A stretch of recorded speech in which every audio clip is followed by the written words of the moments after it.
nítorí Adeleke Bisi Akande bínú pátápátá. Àkóbá ni olè tó jí iṣu oníṣu wà tó wá ní kí ẹni tó ń lọ jẹ́jẹ́ gbèrú òun. Ọṣẹ wo ni tọ̀hún yóò fi wẹ̀ ẹ́ mọ́ pé òun kì í ṣe olè tí olóko bá ká wọn mọ́bẹ̀. Alákòóbá kì í kó bá ge, èèyàn náà ní í kó bá. Àmọ́ ẹnu ẹni la fi kọ méje.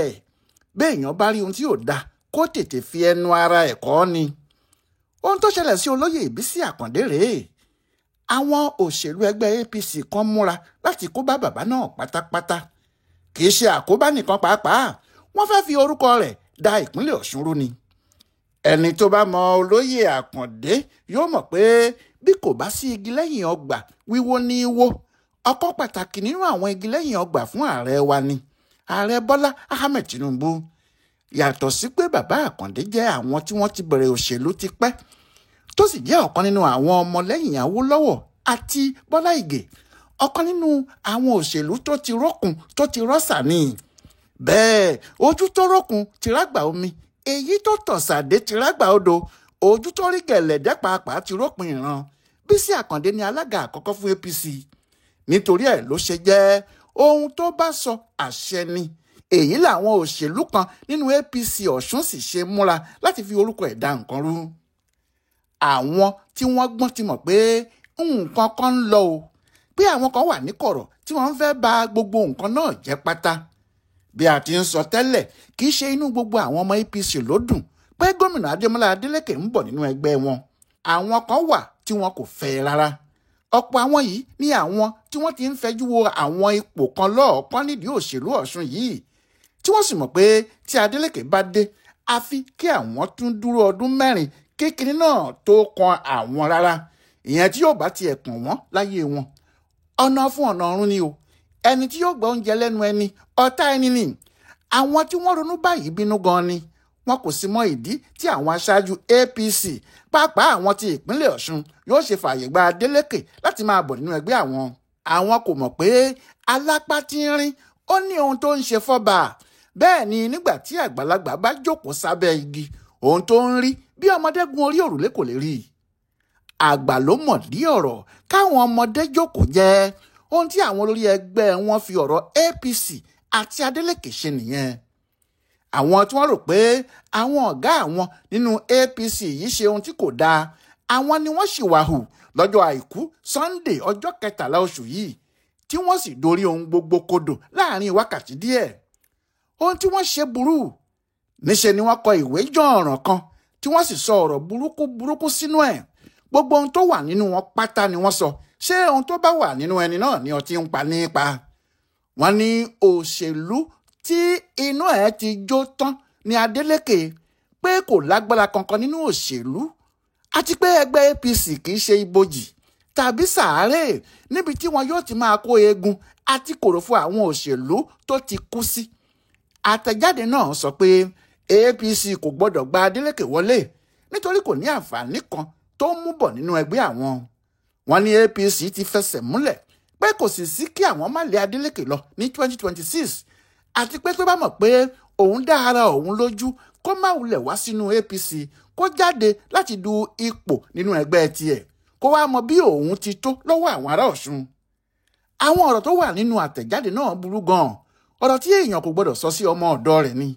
Bí wọ́n sì ti kọ ìwé náà tán, orí ayélujára ni wọ́n jù ú sí, ní kinní náà bá di yẹ́bẹyẹ̀bẹ, ó fọ́n káàkiri. Ohun tí wọ́n fi wá ba gbogbo ẹ̀ jẹ́ ni pé níṣe ni wọ́n ní olóyè Bisi Akande ló gbé ìwé náà síta, pé òun ló sọ pé àwọn ò fẹ́ Adélékè nínú APC, àti pé APC tí àwọn dá sílẹ̀ kì í ṣe ilé àwọn ìsáǹsá àti alárìnkiri. Orúkọ Akande ni wọ́n fi kọ ìwé aburú náà. Wọ́n sì ṣe é bíi pé òun gan ló ń sọ̀rọ̀ ni. Wọ́n fi hàn pé inú ń bí bàbá Akande, àti pé kò sóhun tí kò lè ṣe tó bá rí Adélékè nínú APC ẹgbẹ́ tàwọn. Ṣé ọ̀rọ̀ orí ayélujára kò sì lójútì? Ẹsẹ̀kẹsẹ̀ ni yóò fọ́n kálé níbi tí wọ́n sì ti bà orúkọ bàbá yìí jẹ́ nìyẹn. Bí ọ̀rọ̀ náà ti jáde, níṣe làwọn èèyàn bẹ̀rẹ̀ sí ju òkú ọ̀rọ̀ ránṣẹ́ sí bàbá Akande, tí wọ́n ń sọ gbogbo ohun tó bá wọn lẹ́nu mu.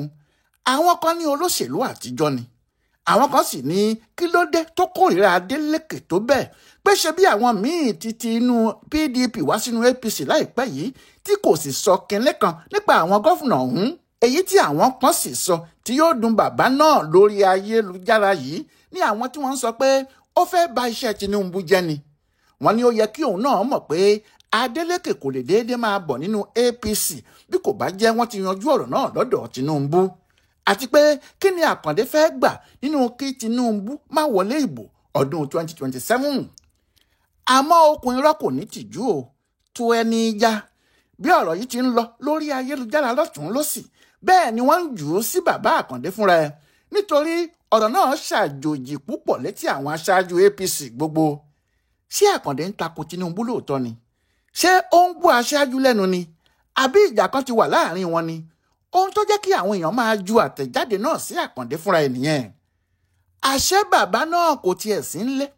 Ó ti lọ fún ìsinmi láti bí ọjọ́ mélòó kan, kò sì mọ kinní kan báyìí nípa ìwé tí wọ́n ń gbé kiri tí wọ́n forúkọ ẹ̀ sí. Àwọn tí wọ́n pè ní ọlọ̀tẹ̀ àti ọ̀bàyéjẹ́ kan ni wọ́n ní wọ́n wà nídìí ẹ̀, àwọn ni wọ́n sì gbé kinní náà jáde.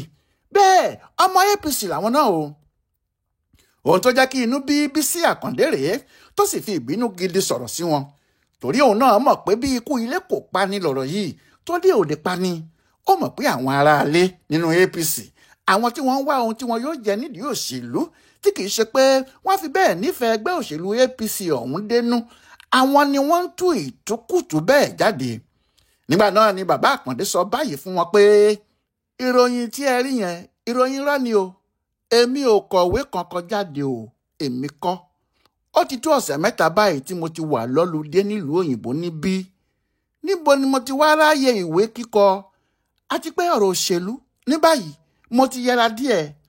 Kìnní náà ti wà lọ́wọ́ àwọn ọmọlẹ́yìn wa gbogbo. Irú àwọn nǹkan báyìí máa ń jọ mí lójú, ó máa ń yà mí lẹ́nu pé àwọn èèyàn kan wọ́n lè máa ṣe ìṣekúṣe bẹ́ẹ̀ yẹn. Bí wọ́n ṣe máa ń ṣe nìyẹn o. Ọ̀pọ̀ ìgbà ni wọ́n máa ń fi orúkọ mi gbé ohun tí mi ò mọ̀ díẹ̀ jáde. Èmi ò kì í dá sí ọ̀rọ̀ òṣèlú Ọ̀ṣun púpọ̀ mọ́. Ọwọ́ àwọn ọmọ wa tó ń darí ẹgbẹ́ ló wà. Bí Adeleke bá fẹ́ wọ inú APC, kí ni tèmi láti sọ pé kó gbọ́dọ̀ wọ̀? Nítorí kí ni? Ẹgbẹ́ APC ní ètò fún irú nǹkan bẹ́ẹ̀ yẹn. Ẹnìkan ò sì lè di ẹnìkan lọ́wọ́. Tí nǹkan kan bá wà tó bá rú ẹnikẹ́ni lójú lórí ọ̀rọ̀ APC lọ́ṣun, olórí wọn ni kí wọ́n béèrè lọ́wọ́ ẹ̀. Adégbóyèga Oyètọ́lá, kí wàá ní kí wọ́n máa parọ́ ohun tí n ò mọ̀dí mọ́ mi. Ìwà burúkú, ìwà pálapàla tí ò dáa ni. Bẹ́ẹ̀ ni Bisi Akande sọ ránṣẹ́ láti ìlú òyìnbó tó sì hàn pé àwọn kan tó wà nílé nínú àwọn APC ni wọ́n wà nídìí ìbàjẹ́ náà. Olè kì í ya àgbà kó má ṣe lójú fìrí. Ọjọ́ àbámẹ́ta Sátidé tó kọjá yìí ni àwọn apàṣẹ ẹgbẹ́ PDP ìpínlẹ̀ Ọ̀ṣun ṣèpàdé ńlá tí wọ́n sì sọ pé àwọn fọwọ́ sí, àwọn fẹsẹ̀ sí, àwọn sì fi gbogbo ara mọ̀ pé kí gómìnà Adémọ́lá Adélékè máa lọ sínú ẹgbẹ́ tó bá wù ú, àti pé ohun tó bá fẹ́ làwọn yóò bá fẹ́, ibi tó bá sì ń lọ làwọn yóò bá lọ. Gómìnà náà ti kọ́kọ́ ṣàlàyé fún àwọn àgbààgbà ẹgbẹ́ náà pé kò ní í dáa kó jẹ́ ìpínlẹ̀ Ọ̀ṣun níbi tí àwọn nígbàgbọ́ pé Aṣíwájú Bọ́lá Ahmed Tinubu ti lọ ní ìbò àwọn yóò ti wá pín yẹlẹyẹlẹ, tí àwọn yóò máa ṣe ẹgbẹ́ òṣèlú tó yàtọ̀ sí ti ààrẹ náà. Pàápàá lásìkò tí àwọn ọmọ Ìgbò, àwọn ọmọ Haúsá gbógun tì yìí tí wọ́n sì ń fẹ́ máa ṣe bí ẹni tí kò lẹ́nìkan.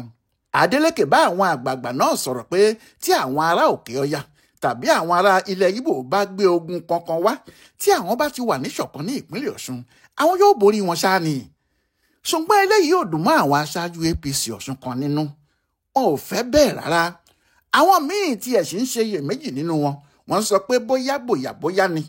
Àmọ́ nígbà tí wọ́n gbọ́ orin tí Davido gbé jáde lórí ẹgbẹ́ yìí tó ń sọ pé àwọn ti kúrò nídìí umbrella, ìdí ìgbálẹ̀ làwọn ń lọ, àwọn yóò sì gbá ìpínlẹ̀ Ọ̀ṣun mọ́ féfé, tí ohun tó dára yóò sì wọlé.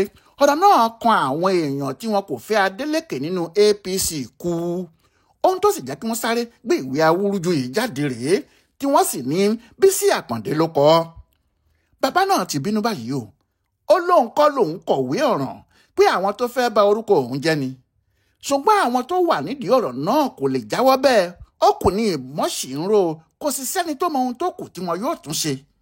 Ibi tí wọn yóò tún bá yọ pàápàá kò sẹ́ni tó mọ̀ o.